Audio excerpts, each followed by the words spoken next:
മുഖ്യമന്ത്രിയുടെ കാര്യത്തിൽ തീരുമാനമായി. മന്ത്രിമാരും അവരുടെ വകുപ്പുകളും ആരെന്ന കാര്യത്തിൽ UDFിൽ ചർച്ചകൾ നടന്നുകൊണ്ടിരിക്കുകയാണ്. തിരുവനന്തപുരത്ത് വളരെ വിപുലമായ ചർച്ചകൾ ആദ്യ റൗണ്ടും രണ്ടാം റൗണ്ടും ഒക്കെ പൂർത്തിയായിട്ടുണ്ട്. നിലവിൽ 21 അംഗ മന്ത്രിസഭ തിങ്കളാഴ്ച സത്യപ്രതിജ്ഞ ചെയ്യുമെന്നാണ് VD സതീശൻ അറിയിച്ചിരിക്കുന്നത്. കൂടാതെ തന്നെ നാളെ ഉച്ചയോടെ ഗവർണർക്ക് മന്ത്രിമാരുടെ പേരുകൾ കൈമാറുമെന്ന് കൂടിയിട്ട് അദ്ദേഹം അറിയിച്ചിട്ടുണ്ട്. കോൺഗ്രസിന് മുഖ്യമന്ത്രി അടക്കം 11 മന്ത്രിമാരും ലീഗിന് 5 മന്ത്രിമാരും എന്നുള്ളതാണ് നിലവിൽ ഏകദേശം നമുക്ക് കിട്ടിയിരിക്കുന്ന റിപ്പോർട്ടുകൾ. ഇതിൽ തന്നെ ഏതൊക്കെ മന്ത്രിമാർ ഏതൊക്കെ വകുപ്പുകൾ എന്ന കാര്യത്തിൽ ഇതുവരെ ഉറപ്പ് വന്നിട്ടില്ല. അതോടൊപ്പം തന്നെ മുസ്ലിം ലീഗിൽ 5 മന്ത്രിമാരിൽ PK കുഞ്ഞാലിക്കുട്ടി അടക്കം 4 പേരെ കാര്യം തീരുമാനമായെങ്കിലും 5ാമത്തെ മന്ത്രി അത് PK ബഷീർ ആകുമോ അതോ KM ഷാജി ആകുമോ എന്നെല്ലാം ചർച്ചകൾ നടന്നുകൊണ്ടിരിക്കുകയാണ്. കോൺഗ്രസിൽ നിന്ന് K മുരളീധരനൊപ്പം തന്നെ തിരുവഞ്ചൂർ, PC വിഷ്ണുനാഥ്, M ലിജു അടക്കമുള്ളവരുടെ പേരുകൾ കൂടിയിട്ട് മന്ത്രിമാരിലേക്ക് കേൾക്കുന്നുണ്ട്. കേരള കോൺഗ്രസ് അതോടൊപ്പം തന്നെ 2 മന്ത്രിസ്ഥാനം വേണമെന്ന കാര്യവും ആവശ്യപ്പെട്ടിട്ടുണ്ട്. മൊത്തത്തിൽ ഇതിൻ്റെ അകത്തൊന്നും വ്യക്തത വന്നിട്ടില്ല. വൈകുന്നേരത്തോടെ അല്ലെങ്കിൽ നാളെയോടെ ഇതിൻ്റെ അകത്ത് തീരുമാനമാവും. ഇപ്പോൾ നടക്കുന്ന ചർച്ചകൾ എവിടം വരെ എത്തി എന്നുള്ളതാണ് നമ്മൾ പരിശോധിക്കുന്നത്. ദിവസവും നിലവിലിപ്പോൾ മുഖ്യമന്ത്രിക്ക് വേണ്ടിയിട്ടുള്ള ചർച്ചകളൊക്കെ നമ്മൾ കണ്ടു കഴിഞ്ഞു. മന്ത്രിമാരുടെ കാര്യത്തിൽ വരുമ്പോഴത്തേക്ക് ചെന്നിത്തലയെ അനുനയിപ്പിക്കാനുള്ളൊരു നീക്കം ഉണ്ടാകുമെന്നുള്ള വന്നിരുന്നു. ഇപ്പോൾ ചെന്നിത്തലയുടെ ഏറ്റവും ഒടുവിൽ വന്ന പ്രതികരണത്തിലും ഒരു ആഹ്ലാദകരമായ ഒരു മുഖഭാവങ്ങളാണ് കാണുന്നത്. അദ്ദേഹത്തിന് ആഭ്യന്തരമന്ത്രി സ്ഥാനം കൊടുക്കുമോ എന്നുള്ളതിലായിരുന്നു തർക്കം. അത് ഏകദേശം തീരുമാനമായ രീതിയിലായിരുന്നു വരുന്ന റിപ്പോർട്ടുകളും. അപ്പോൾ ബാക്കിയുള്ള വകുപ്പുകൾ മന്ത്രിമാരെന്നുള്ളതിൽ ഇപ്പോഴും അനിശ്ചിതത്വം നിലനിൽക്കും. നിലവിൽ സതീശന് നമുക്കറിയാം, സതീശൻ ഇത്തരത്തിൽ സമുദായ സമവാക്യങ്ങളോ അല്ലെങ്കിൽ SNDPക്കോ NSSനോ ഒന്നും വഴങ്ങുന്ന ആളല്ല. പക്ഷേ ഇപ്പുറത്തേക്ക് വരുമ്പോൾ KC വേണുഗോപാൽ മുഖ്യമന്ത്രി സ്ഥാനാർത്ഥി അല്ലെ മുഖ്യമന്ത്രി സ്ഥാനം ആഗ്രഹിച്ച് നടക്കാതെ പോയത് കൂടിയിട്ട് മുമ്പിലുണ്ട്. അപ്പോൾ ഇതിനെങ്ങനെയായിരിക്കും കോൺഗ്രസ് പരിഹരിക്കുക? സുമോദ, നമ്മുടെ കേരളത്തിലെ നിയമസഭാ സാമാജികരുടെ എണ്ണം 140ആണ്. അത് വെച്ച് നോക്കുകയാണെങ്കിൽ 21 മന്ത്രിമാരാണ് പരമാവധി ഉണ്ടാകാൻ പറ്റുകയുള്ളൂ. അപ്പോൾ അത് 102 MLAമാരുണ്ട് UDFിൻ്റെ ഫോൾഡിൽ. അപ്പോൾ അതിനകത്ത് നിന്ന് 21 മന്ത്രിമാരെ നിശ്ചയിക്കുക എന്ന് പറയുന്നത് ഇറ്റ്സ് എ ഹെർക്കൂലിയൻ ടാസ്ക്. ഭയങ്കര അതെങ്ങനെയാണ് ആ ഒരു നമ്പറിലേക്ക് എത്തുക എന്നുള്ളത് വളരെ പ്രയാസകരമായിട്ടുള്ള ഒരു സംഗതിയാണ്. അപ്പോൾ അതിലെന്തെല്ലാം കാര്യങ്ങൾ നോക്കണം എന്ന് ആലോചിച്ച് നോക്കൂ. ഒന്ന്, ഘടകകക്ഷികൾ. മുസ്ലിം ലീഗ് ഉണ്ട്. മുസ്ലിം ലീഗിന് 5 മന്ത്രിസ്ഥാനമാണ് അവർക്ക് ഉള്ളത്. പിന്നെ കേരള കോൺഗ്രസ് ഉണ്ട്. കേരള കോൺഗ്രസ് 2 മന്ത്രിസ്ഥാനമാണ് ആവശ്യപ്പെടുന്നത്. പിന്നെ ചെറിയ RSP ഉണ്ട്. RSPക്ക് 1. പിന്നെ CMP നമ്മുടെ അനൂപിൻ്റെ ജേക്കബ്, കേരള കോൺഗ്രസ് ജേക്കബ്. പിന്നെ പാലായിൽ നിന്ന് ജയിച്ചു വന്നിട്ടുള്ള മാണി സി കാപ്പനുണ്ട്. RMP ഉണ്ട്. ഇതെല്ലാം കൂടി ഇവർക്കെല്ലാമുള്ള അലോക്കേഷൻ കഴിഞ്ഞാൽ 11 മിനിസ്റ്റീരിയൽ ബർത്താണ് കോൺഗ്രസ്സിനുണ്ടാകുക. അതിനകത്ത് എന്തെല്ലാം നോക്കണം? ഒന്ന്, ഇവരുടെ ഗ്രൂപ്പ് താല്പര്യങ്ങൾ. KCക്ക് കുറേ ആളുകളുണ്ട്. രമേശ് ചെന്നിത്തലയ്ക്ക് ആളുകളുണ്ട്. VD സതീശന് സ്വന്തമായ ഗ്രൂപ്പില്ലെങ്കിലും അദ്ദേഹം മുഖ്യമന്ത്രിയായിരിക്കെ ഇന്ന ആളുകളാകണമെന്നൊരാഗ്രഹം അദ്ദേഹത്തിനുണ്ടാകാം. ആ നിലയ്ക്കുള്ള ഗ്രൂപ്പ് താല്പര്യങ്ങൾ ഒരു വശത്തുണ്ട്. പിന്നെ ജിയോഗ്രഫിക്കൽ റെപ്രസെൻറ്റേഷൻ നിശ്ചയമായിട്ട് നോക്കണം. ജില്ലകൾ, ഉദാഹരണം പറഞ്ഞാൽ കോഴിക്കോട് ജില്ലയിൽ എത്രയോ കാലങ്ങൾക്ക് ശേഷമാണ് കോൺഗ്രസ്സിന് MLAമാരുണ്ടാകുന്നത്. ഇത്തവണ 5 MLAമാർ കോഴിക്കോട് നിന്ന് അവർക്കുണ്ട്. പക്ഷേ എല്ലാവരും ഫ്രഷേഴ്സാണ്. കോഴിക്കോട് ജില്ലയ്ക്ക് പ്രാതിനിധ്യം കൊടുക്കണമെന്ന് വെച്ചാൽ നിശ്ചയമായിട്ടും കൊടുക്കണം. പക്ഷേ എല്ലാം ഫസ്റ്റ് ടൈം MLAസാണ്. അങ്ങനെ പ്രശ്നം. അപ്പോൾ ജിയോഗ്രഫിക്കൽ റെപ്രസെൻറ്റേഷൻ എന്ന് പറയുന്ന ഒരു സംഗതി അവിടെ ഉണ്ട്. ജാതി സമുദായ സമവാക്യങ്ങൾ നോക്കണം. അതിൽ തന്നെ സ്വാഭാവികമായിട്ടും കോൺഗ്രസ് അതെല്ലാം നോക്കുന്ന ഒരു പാർട്ടിയാണ്. സ്ത്രീകളുടെ പ്രാതിനിധ്യം, പിന്നോക്ക വിഭാഗങ്ങളുടെ പ്രാതിനിധ്യം, SC/ST പ്രാതിനിധ്യം, ഇങ്ങനെയുള്ള എല്ലാ ഘടകങ്ങളും നോക്കുകയും വേണം. 11 ആളുകളെ ഉണ്ടാകുമ്പോൾ സീനിയേഴ്സ് എന്ന് പറയുന്നൊരു സംഗതിയുണ്ട്. അവരെ പരിഗണിക്കണം. ഉദാഹരണം പറഞ്ഞാൽ നമ്മൾ സീനിയേഴ്സായിട്ട് എടുക്കുകയാണെങ്കിൽ നിശ്ചയമായിട്ട് രമേശ് ചെന്നിത്തല അതിലുണ്ട്. തിരുവഞ്ചൂർ രാധാകൃഷ്ണൻ ഉണ്ടാവും.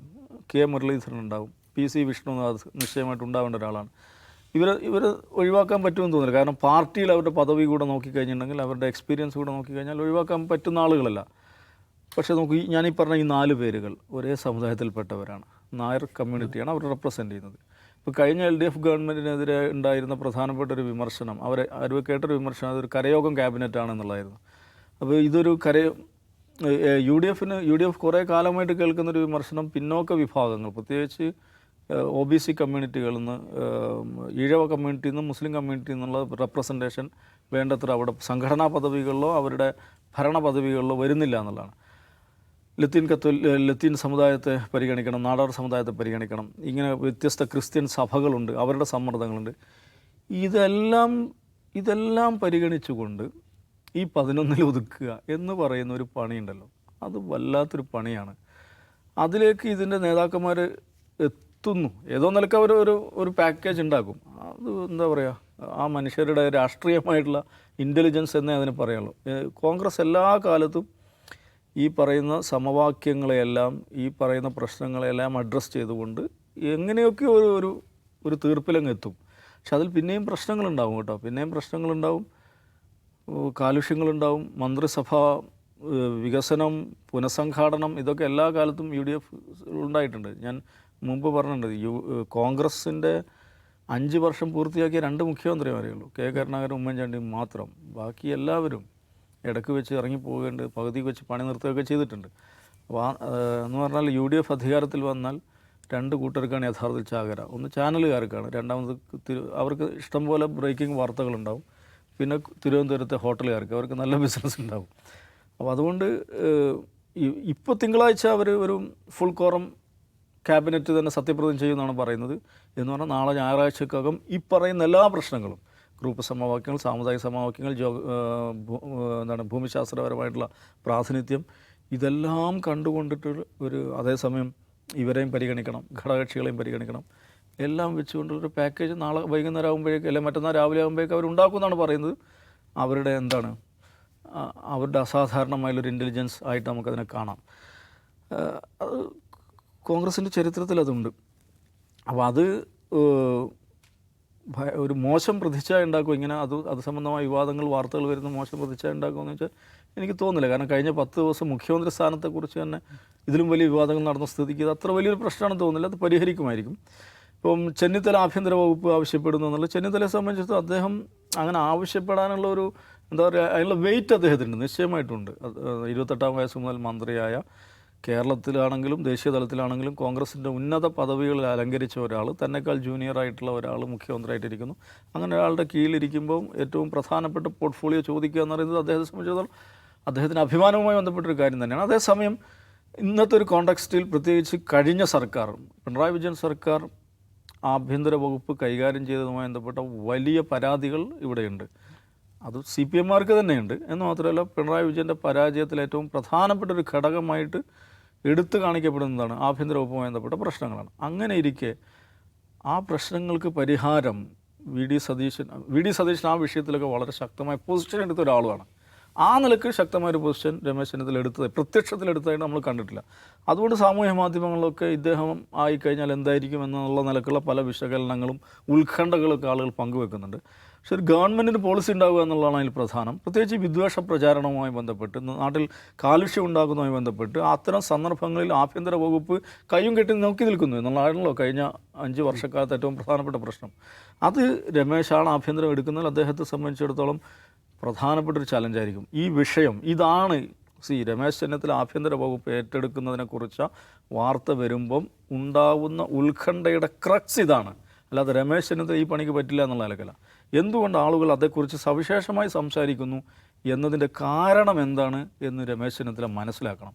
കാരണം ജനങ്ങൾ ഏറ്റവും അധികം ഉത്കണ്ഠയോടുകൂടി, ഏറ്റവും അധികം ശ്രദ്ധയോടുകൂടി നോക്കുന്ന ഒരു ഏരിയ അതാണ്. എന്താണ് ആഭ്യന്തര വകുപ്പ് ചെയ്യാൻ പോകുന്നത്, അക്കാര്യത്തെക്കുറിച്ച് എന്താണ് അതിനകത്തെ ഡൈനാമിക്സ്, അല്ലെങ്കിൽ ജനങ്ങളുടെ ഭാഗത്തു നിന്ന് അമിതമായ താല്പര്യം ആ വിഷയത്തിൽ ഉണ്ടാകാനുള്ള കാരണം എന്താണ് എന്നതിനെക്കുറിച്ച് ധാരണ, ഒരു രാഷ്ട്രീയ ധാരണ ചെന്നിത്തലയ്ക്ക് ഉണ്ടാവുകയും അതിനനുസരിച്ച് ഉയർന്ന് പ്രവർത്തിക്കുകയും ചെയ്യുക എന്നുള്ളതാണ് അദ്ദേഹത്തിന് മുമ്പുള്ള ചലഞ്ച്. അല്ലാതെ വന്നു കഴിഞ്ഞാൽ എന്താണോ ഈ സർക്കാരിന് അധികാരത്തിലേറ്റുവാൻ കാരണമായിട്ടുള്ള ജനാഭിലാഷം, അതിന് നേർ വിപരീത ദിശയിൽ സഞ്ചരിക്കുന്ന അവസ്ഥയുണ്ടാവും.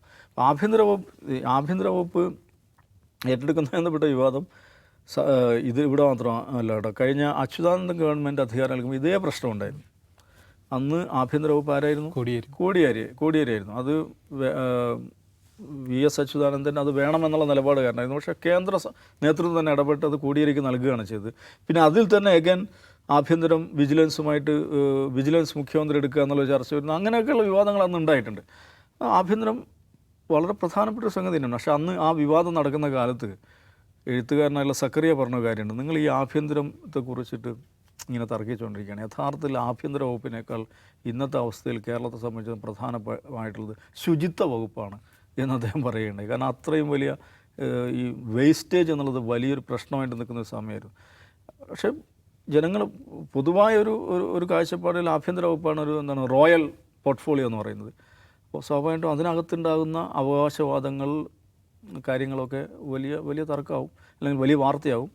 ശരിക്കും അത് സെറ്റിൽ ചെയ്തെന്ന് തോന്നുന്നു. ഈ രമേശ് ചെന്നിത്തല ബന്ധപ്പെട്ട കാര്യങ്ങൾ സെറ്റിൽ ചെയ്തെന്നാണ് തോന്നുന്നത്. രമേശ് ചെന്നിത്തല അതേക്കാൾ കൂടുതൽ ഡിമാൻഡുകൾ വെക്കുന്നു എന്ന വാർത്തകളും വരുന്നുണ്ട്. പക്ഷേ അത് ഞാൻ ഇന്നലെ പറഞ്ഞ തന്നെയാണ്, വലിയ തോതിൽ ഡിമാൻഡുകൾ വെക്കുകയും അതിൻ്റെ പേരിൽ വാശി പിടിക്കുകയും ഒരുതരം സംഘർഷം ഉണ്ടാവുകയും ചെയ്താൽ അത് മലയാളികൾ ഇഷ്ടപ്പെടില്ല എന്നുള്ളതാണ് കഴിഞ്ഞ 10 ദിവസം നമ്മൾ കണ്ടത്. പക്ഷേ അതേസമയം മുഖ്യമന്ത്രി എന്നുള്ള നിലക്ക്, നിയുക്ത മുഖ്യമന്ത്രി എന്നുള്ള നിലക്ക് ഇദ്ദേഹം നടത്തുന്ന ഇടപെടലുകളെല്ലാം, പ്രത്യക്ഷത്തിൽ നടത്തുന്ന ഇടപെടലുകളെല്ലാം ഇതിനെല്ലാം എന്താണ് ഒരർത്ഥത്തിൽ കോർഡിനേറ്റ് ചെയ്യുന്ന, പ്രശ്നങ്ങൾ പരിഹരിക്കാൻ എന്ന ഒരു പ്രശ്നത്തിൻ്റെ ഭാഗമാകാതെ പ്രശ്നങ്ങൾ പരിഹരിക്കുന്ന ഒരാളായിട്ടാണ് അദ്ദേഹം എല്ലാവരുമായിട്ട് സംസാരിക്കുന്നത്. ഇപ്പോൾ രമേശുമായിട്ട് സംസാരിച്ചാണെങ്കിലും കെ സി ആയിട്ട് സംസാരിച്ചതിന് ശേഷമാണെങ്കിലൊക്കെ അദ്ദേഹം പറഞ്ഞ കാര്യങ്ങൾ ഒരു കൺസെൻസസ് ബിൽഡിംഗ് എന്ന് പറയുന്ന ഒരു പണിയാണ് ഞാൻ എടുത്തുകൊണ്ടിരിക്കുന്നതെന്നൊരു സന്ദേശമാണ് നൽകുന്നത്. കാത്തിരുന്ന് കാണാം. അജിംസ്, ഇതിൽ സതീശൻ ഇപ്പോൾ മുഖ്യമന്ത്രിയായി, അപ്പോൾ കൂടെയുള്ളവരെ ഇനി വലിയ രീതിയിൽ അക്കോമഡേറ്റ് ചെയ്യാൻ കഴിയില്ല. കാരണം ഏറ്റവും വലിയ പദവി തന്നെ കിട്ടുകയും ചെയ്തു. അങ്ങനെ ഒരു പ്രതിസന്ധി സതീശൻ്റെ മുമ്പിലുണ്ട്. അതേസമയം തന്നെ ഇതിൻ്റെ കൂടെ ധനവകുപ്പ് വേണം എന്നുള്ള റിപ്പോർട്ടുകൾ കൂടിയിട്ട് സതീശൻ ഉന്നയിച്ചതായിട്ട് വരുന്നുണ്ട്. എത്രത്തോളം വാസ്തവമാണെന്നറിയില്ല. മറ്റൊന്ന്, ആഭ്യന്തരമന്ത്രിയായിരുന്ന രമേശ് ചെന്നിത്തലയുടെ ഒരു കാലം കൂടിയിട്ട് ഇപ്പോൾ ദിവസമായി പറഞ്ഞപ്പോൾ നമ്മുടെ മുമ്പിലുണ്ട്. അന്ന് കേട്ടിരുന്നത്, അന്ന് ഇടതുപക്ഷം അടക്കം ഉന്നയിച്ചിരുന്ന ഒരു വിമർശനം, സംഘപരിവാറിന് വേണ്ടിയിട്ട് രമേശ് ചെന്നിത്തല പണിയെടുക്കുന്നു എന്നുള്ള വ്യാപക വിമർശനം അന്നേ ഉയർന്നിരുന്നു. അത്തരം ഒരു വിമർശനമുള്ള ആൾ കൂടിയിട്ടാണ് ഇത്തരം തലപ്പത്ത് വരുന്നത്. ഈ രണ്ട് കാര്യങ്ങളെയും കൂടിയിട്ട് എങ്ങനെയാണ്? ഒന്നാമത് വി ഡി സതീശൻ തെരഞ്ഞെടുപ്പിന് മുമ്പും ശേഷവും പറഞ്ഞിട്ടുള്ള ഒരു ടീം ബിൽഡിംഗ് ഉണ്ട്. ഈ ടീം ബിൽഡിംഗ് എന്ന് പറയുന്നത് അദ്ദേഹം വിശദീകരിക്കുന്നത്, രാഷ്ട്രീയം ഒരു ബിസിനസ് പോലെയാണെങ്കിൽ ഒരാൾക്ക് ഒറ്റയ്ക്കൊന്നും ചെയ്യാൻ കഴിയില്ല, ഒരു ടീമിനെ അത് ചെയ്യാൻ കഴിയും. രാഷ്ട്രീയത്തിലും അങ്ങനെയാണ്, ഞാനും അതാണ് ശ്രമിക്കുന്നത് എന്നാണ് പറഞ്ഞത്. അപ്പോൾ സ്ഥാനാർത്ഥി നിർണ്ണയം നോക്കിക്കഴിഞ്ഞാൽ സ്ഥാനാർത്ഥി നിർണ്ണയത്തിൽ വി ഡി സതീശൻ ആഗ്രഹിച്ച രീതിയിലുള്ള ടീം ബിൽഡിംഗ് നടന്നിട്ടില്ല. അത് ഹൈക്കമാൻഡിൽ നിന്ന് തന്നെ വെട്ടപ്പെട്ടിട്ടുണ്ട് പല കാരണങ്ങളാൽ. അപ്പോൾ സ്ഥാനാർത്ഥികളെ പ്ലേസ് ചെയ്യുന്നത് തന്നെ സതീശനൊരു ഐഡിയ ഉണ്ടാവുമല്ലോ, ആരെയൊക്കെ എവിടെയൊക്കെ പ്ലേസ് ചെയ്യണം എന്നതിനെക്കുറിച്ച് കൃത്യമായ ഐഡിയ ഉണ്ടാവും. അതൊന്നും നടന്നിട്ടില്ല. ആ അവസാന നിമിഷങ്ങളിൽ ഷഫ്ലിങ്ങിൽ മറ്റു പലരും വരികയും പലരും ഒഴിവാക്കപ്പെടുകയും മറ്റു ചിലരും ഒരു മണ്ഡലത്തിൽ നിന്ന് വേറെ മണ്ഡലത്തിൽ മാറ്റുകയൊക്കെ ചെയ്തിട്ടുണ്ട്. അപ്പോൾ അതിൻ്റെ തിരിച്ചടിയൊക്കെ ഉണ്ടായിട്ടുണ്ട്. പക്ഷേ തിരിച്ചടി എന്ന് പറഞ്ഞാൽ ഇലക്ട്രലി തിരിച്ചടിയല്ല, സതീശൻ ആഗ്രഹിക്കുന്ന രീതിയിലുള്ള ടീമല്ല MLA മാരായി വന്നതെന്നുള്ളത് 100% ഉറപ്പാണ്. അങ്ങനെ പൂർണ്ണമായൊരു ടീമല്ല, എല്ലാവരും അല്ല എന്നല്ല. ഇപ്പോൾ മന്ത്രിസഭാ രൂപീകരണമാണ്. മന്ത്രിസഭാ രൂപീകരണത്തിൽ സതീശന് വളരെ കുറഞ്ഞ റോളേ ഉള്ളൂ എന്നാണ് നമ്മളിപ്പോൾ രാവിലെ മുതൽ വൈകുന്നേരം വരെ വാർത്തകൾ ശ്രദ്ധിക്കുമ്പോൾ മനസ്സിലാവുക. കാരണം അതിലെ പ്രധാനപ്പെട്ട ചങ്ക് എന്ന് പറയാവുന്ന ഭാഗം KC പക്ഷം ആവശ്യപ്പെടുന്നുണ്ട്. രമേശ് ചെന്നിത്തലയും ക്ലെയിംസ് ഉന്നയിക്കുന്നുണ്ട്. രമേശ് ചെന്നിത്തല ഉന്നയിക്കുന്ന പ്രധാനപ്പെട്ട ക്ലെയിം ആഭ്യന്തര വകുപ്പ് വേണമെന്നുള്ളതാണ്. അതിൽ കുറഞ്ഞൊന്നിൽ അദ്ദേഹം തൃപ്തിയാവില്ല. കാരണം മുമ്പ് അദ്ദേഹം ആഭ്യന്തരമന്ത്രിയായിരുന്നു. ഇപ്പോൾ ഇതിലുള്ളതിൽ ഏറ്റവും സീനിയർ ആയിട്ടുള്ള ആൾ കൂടിയാണ് അദ്ദേഹം. കോൺഗ്രസ് സ്ക്വാഡിലെ ഏറ്റവും സീനിയറാണ്. അവിടെ അദ്ദേഹം അതിൽ കുറഞ്ഞൊന്നുകൊണ്ട് തൃപ്തിപ്പെടില്ല. അപ്പോൾ അത് അദ്ദേഹത്തിന് കൊടുത്തേ പറ്റൂ. ഇതിലൊരു പ്രശ്നം, വി ഡി സതീശൻ ആഗ്രഹിക്കുന്ന ഒരു ടീം തന്നെയാണോ മന്ത്രിസഭയായിട്ട് വരുന്നത് എന്നുള്ളൊരു ചോദ്യമാണ്. കാരണം ഇതൊരു ടീം വർക്കാണെന്ന് അദ്ദേഹം തന്നെയാണ് പറയുന്നത്. അപ്പോൾ മറ്റൊരു കാര്യം, ഇനി ഒരു മികച്ച ലീഡറുടെ ഒരു ഗുണം എന്ന് വെച്ചാൽ അദ്ദേഹമാണ് ലീഡ് ചെയ്യുന്നത് ഗവൺമെൻറ്റിനെ. ഒരു മോശം ടീമിനെ കൊണ്ട് പണിയെടുപ്പിക്കാൻ ഡെലിവർ ചെയ്യാൻ പറ്റുന്ന ഒരു ടീമാക്കി മാറ്റാൻ കഴിയും എന്നുള്ളതാണ്. പിന്നെ ഇതൊരു പാർട്ടി കോൺഗ്രസ് ആണ്, UDF ആണ് മുന്നണി. അത് എത്രമാത്രം സാധ്യമാവുന്നുള്ളത് സതീശനെ എടുക്കുമാതിരിക്കുക, അത് നമ്മൾ കാത്തിരുന്ന് കാണേണ്ട ഒരു കാര്യമാണ്. ഇനി ശ്രീകേഷി വെച്ച രണ്ടാമത്തെ പ്രശ്നം, അത് ഇന്നലെ സംസാരിച്ചിരുന്നു അതിനെ പറ്റി. രമേശ് ചെന്നിത്തലയ്ക്ക് ഒട്ടും അർഹിക്കാത്തൊരു വിശേഷണമാണ് അദ്ദേഹത്തെ സംഘീയ എന്ന് വിളിക്കുന്നത്. അത് പിണറായി വിജയനും കോടിയേരി ബാലകൃഷ്ണനാണ് അത് ഏറ്റവും കൂടുതൽ ആ വാക്കുകൾ ഉപയോഗിച്ചിട്ടുള്ളത് അദ്ദേഹത്തെ ആക്രമിക്കാൻ വേണ്ടി. ഒന്ന് പ്രതിപക്ഷ നേതാവായിരുന്നപ്പോഴും അദ്ദേഹം ആഭ്യന്തരമന്ത്രിയായിരുന്നപ്പോൾ പിണറായി വിജയനും, അദ്ദേഹം പ്രതിപക്ഷ നേതാവായിരുന്നപ്പോൾ കോടിയേരി ബാലകൃഷ്ണനുമാണ് ആ വിശേഷണം അദ്ദേഹത്തിന് ചാർത്തിയത്. കോൺഗ്രസിലെ സർസംഘ് ചാലക് എന്നാണ് കോടിയേരി ബാലകൃഷ്ണൻ ചെന്നിത്തലയെ വിളിച്ചത്. അദ്ദേഹത്തിൻ്റെ രാഷ്ട്രീയ ജീവിതം പരിശോധിക്കുകയാണെങ്കിൽ, ചെന്നിത്തല രാഷ്ട്രീയ ജീവിതം പരിശോധിച്ചാൽ അങ്ങനെ സംഘപരിവാറിനെ അപ്പീസ് ചെയ്യുന്ന ഏതെങ്കിലും ഒരു നിലപാട്, ഒരു സ്റ്റേറ്റ്മെൻറ്റ് ആർക്കും കണ്ടെത്താൻ കഴിയില്ല. ഏതെങ്കിലും സംഘപരിവാർ നേതാക്കളുമായിട്ടുള്ള വ്യക്തിബന്ധം പോലുമോ അങ്ങനെ ഒരു ബന്ധവും കാണാൻ കഴിയില്ല. ആകെയുള്ള അദ്ദേഹത്തിൻ്റെ ഒരു വീഴ്ച എന്ന് പറയുന്നത്, അദ്ദേഹത്തിൻ്റെ വീഴ്ച എന്ന് പറയാൻ പറ്റില്ല, അദ്ദേഹം NSSൻ്റെ ഒരു പ്രിയപുത്രനായിരുന്നു. പ്രത്യേകിച്ച് സുകുമാരൻ നായരുടെ, നമുക്കറിയാം ഉമ്മൻചാണ്ടി മന്ത്രിസഭയിൽ അദ്ദേഹം എങ്ങനെയാണ് വന്നതെന്ന്, താക്കോൽ സ്ഥാനം അദ്ദേഹത്തിന് ലഭിച്ചത് എങ്ങനെയാണെന്ന് നമുക്കറിയാം. അതാണ് അദ്ദേഹത്തിൻ്റെ രാഷ്ട്രീയ ജീവിതത്തിലുണ്ടായ ഒരേ ഒരു തിരിച്ചടി. ഒരു സമുദായ നേതാവിൻ്റെ സ്പോൺസർഷിപ്പിൽ മന്ത്രിസ്ഥാനം കിട്ടിയ ഒരു മുൻ KPCC പ്രസിഡന്റ് എന്നൊരു ഇമേജാണ് അദ്ദേഹത്തിന് അന്നുണ്ടായിരുന്നത്. എന്ന് മാത്രവുമല്ല, ആ സർക്കാരിൻ്റെ കാലത്ത് ആദ്യഘട്ടത്തിൽ ആഭ്യന്തര വകുപ്പ് കൈകാര്യം ചെയ്യുന്ന തിരുവഞ്ചൂർ രാധാകൃഷ്ണൻ ആ വകുപ്പിൽ നിന്ന് നല്ല പേരുണ്ടാക്കി കൊടുത്തിരുന്നു. മികച്ച ആഭ്യന്തരമന്ത്രി എന്നൊരു വിശേഷം തിരുവഞ്ചൂരുണ്ടായിരുന്നു. അതേസമയം അതിൽ പ്രധാനപ്പെട്ട പങ്ക് വഹിച്ചിട്ടുണ്ട് TP കേസ് അന്വേഷണം. കാരണം രാഷ്ട്രീയ കൊലപാതകങ്ങളിൽ ഗൂഢാലോചനയിലേക്ക് പോലീസ് പോകുന്ന ആദ്യമായിട്ടാണ് അത് തിരുവഞ്ചൂർ ഭരിക്കുമ്പോഴാണ്. അപ്പോൾ അതിനുശേഷം രമേശ് ചെന്നിത്തല വന്നു കഴിഞ്ഞപ്പോൾ ഉണ്ടായിരുന്നൊരു പ്രശ്നം, ആ സർക്കാർ നിരന്തരം അഴിമതി ആരോപണങ്ങൾ നേരിടാൻ തുടങ്ങി. കോൺഗ്രസ് ക്യാമ്പിൽ നിന്ന് തന്നെ സർക്കാരിനെതിരെ അഴിമതി ആരോപണം വെച്ചു. ഈ വി ഡി സതീശൻ ഇപ്പോഴത്തെ മുഖ്യമന്ത്രിയിൽ പ്രധാനപ്പെട്ട ആളാണ്, സർക്കാർ അഴിമതിയുടെ നിഴലിലാണ് എന്ന് പരസ്യമായി പറഞ്ഞ ആളാണ് വി ഡി സതീശൻ. അത് ബാർക്കോഴ കേസ് വന്നപ്പോഴും അതുപോലെ സോളാർ സ്കാം വരുമ്പോഴൊക്കെ അതുണ്ടായിട്ടുണ്ട്. അപ്പോൾ ആ സമയത്ത് എന്താണ് പോലീസ് മന്ത്രിയാണ്, ആഭ്യന്തരമന്ത്രിയാണ് രമേശ് ചെന്നിത്തല. അപ്പോൾ ആ സർക്കാർ ഏറ്റവും ഡിഫൻസ് പൊസിഷനിൽ നിൽക്കുന്ന ഒരു സമയത്ത്, ആരോപണ സ്വരങ്ങൾ ഏൽക്കുന്ന സമയത്ത് പോലീസിനെ നയിച്ചയാൾ, ആ സർക്കാരിനെതിരായിട്ടുള്ള അഴിമതി ആരോപണങ്ങൾ പോലും അന്വേഷിക്കുന്ന പോലീസിനെ നയിക്കുന്നയാൾ എന്നൊരു ദൗർഭാഗ്യം അദ്ദേഹത്തിന് ലഭിച്ചിട്ടുണ്ട് എന്നുള്ളത് ശരിയാണ്. അതുകൊണ്ട് അദ്ദേഹത്തിന് വേണ്ടത്ര അതിൽ പെർഫോം ചെയ്യാൻ കഴിഞ്ഞിട്ടുണ്ടെന്ന് എനിക്ക് തോന്നുന്നില്ല. മാത്രവുമല്ല, ആ കാലത്തുണ്ടായിട്ടുള്ള ചില വിവാദങ്ങൾ, ഉദാഹരണത്തിന് ചുംബന സമരം നേരിട്ട രീതി, മറ്റൊന്ന് ദേശീയഗാനം അതാണ് ഏറ്റവും പ്രധാനപ്പെട്ട കാര്യം. ദേശീയഗാനം ചൊല്ലുമ്പോൾ തിയേറ്ററിൽ പോലും എഴുന്നേറ്റ് നിൽക്കണം എന്നുള്ള ഒരു ഉത്തരവുണ്ടായിരുന്നു. സുപ്രീം കോടതി ഉത്തരവാണെന്നോ? അതിലെ അല്ല, കോടതിയല്ല, അവിടുത്തെ സെൻട്രൽ ഗവൺമെൻറ് എന്തോ ഇൻഡാസാണ്. അല്ലല്ല, കോടതിയാണ് അത് ആവശ്യപ്പെട്ടു. പിന്നെ കോടതി എന്നത് തിരുത്തുകയാണ് ചെയ്തത്.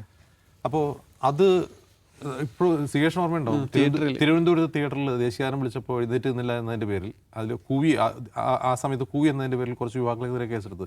ആ കേസ് ഇപ്പോഴും നിലനിൽക്കുകയാണ്, ഓൺ ഗോയിങ് ആണ്. രസം എന്ന് വെച്ചാൽ അതിൽ പ്രതി ചേർക്കപ്പെട്ട ഒരു യുവാവിൻ്റെ പാസ്പോർട്ട് ഇപ്പോഴും പോലീസ് സ്റ്റേഷനിലാണ്, കോടതിയിലാണ്.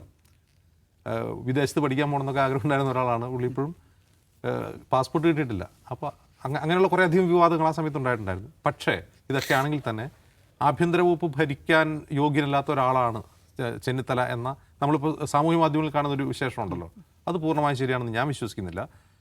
പക്ഷേ പ്രശ്നം ഞാൻ ഇന്നലെ പറഞ്ഞത് തന്നെയാണ്. അതായത് ഈ സർക്കാരിന്, UDF-ന് ജനം വോട്ട് ചെയ്തത് ഒരു ആസ്പിരേഷൻ വെച്ചിട്ടാണ്.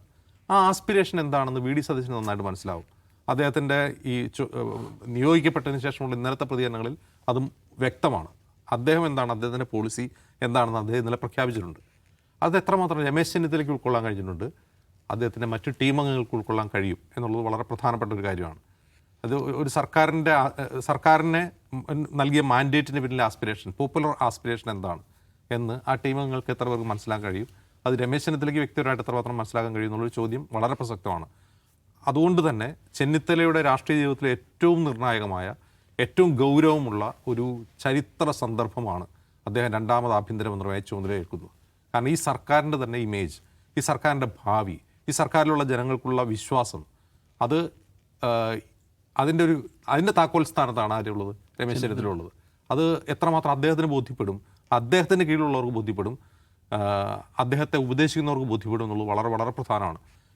ഇപ്പോൾ പുറത്തു വരുന്ന വാർത്തകൾ അനുസരിച്ചാണെങ്കിൽ മുഖ്യമന്ത്രി കൈകാര്യം ചെയ്യുന്നത് ധനകാര്യമാണ്.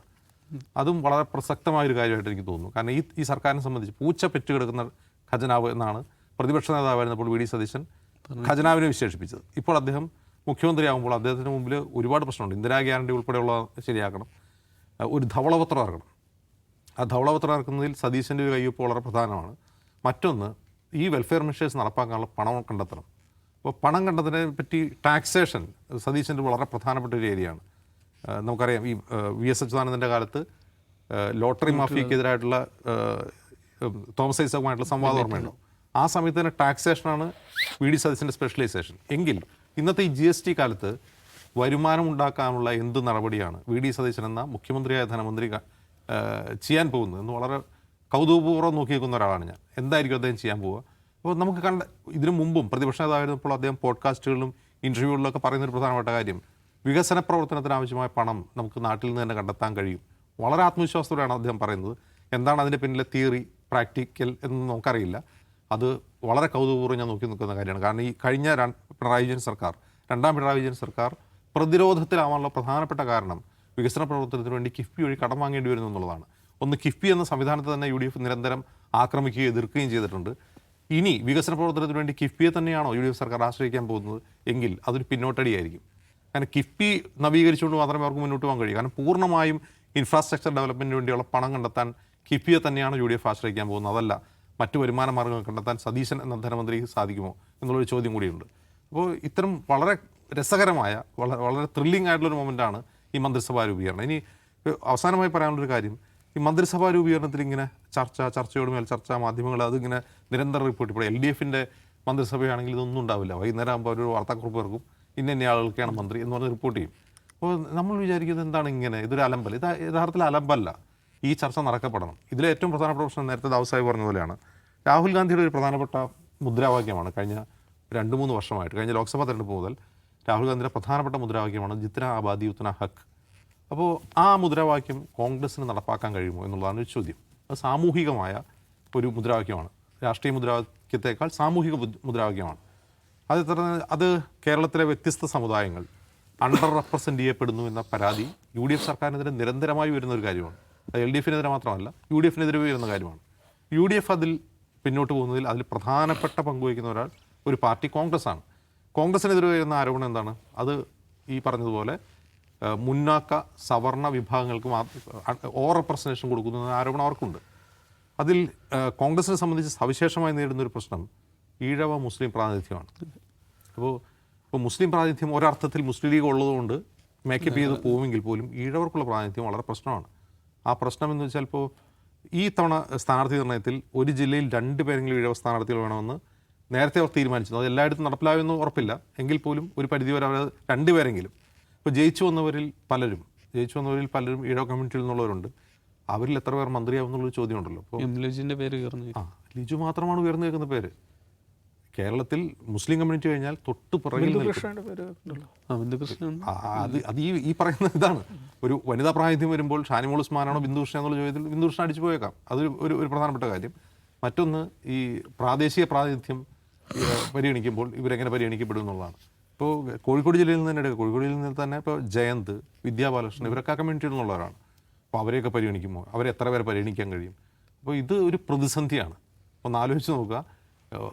ഭയങ്കര വലിയൊരു പസിൽ ആണ് ഈ പറയുന്ന ചർച്ച ചെയ്ത് ഈ മന്ത്രിസഭ രൂപീകരണം എന്നുള്ളത്. നമ്മളതിനെ വളരെ തമാശയായിട്ട് കാണുന്നു, പൊതുജനം തമാശയായിട്ട് കാണുമ്പോൾ ഇൻസൈഡേഴ്സ് അനുഭവിക്കുന്ന ഒരു സമ്മർദ്ദം നമ്മൾ ആലോചിച്ച് നോക്കുക, എത്ര വലുതായിരിക്കും. ട്രബിൾ ഷൂട്ടിംഗ് ജീനിയസ് അവർക്കാണ് അത് കഴിയുക.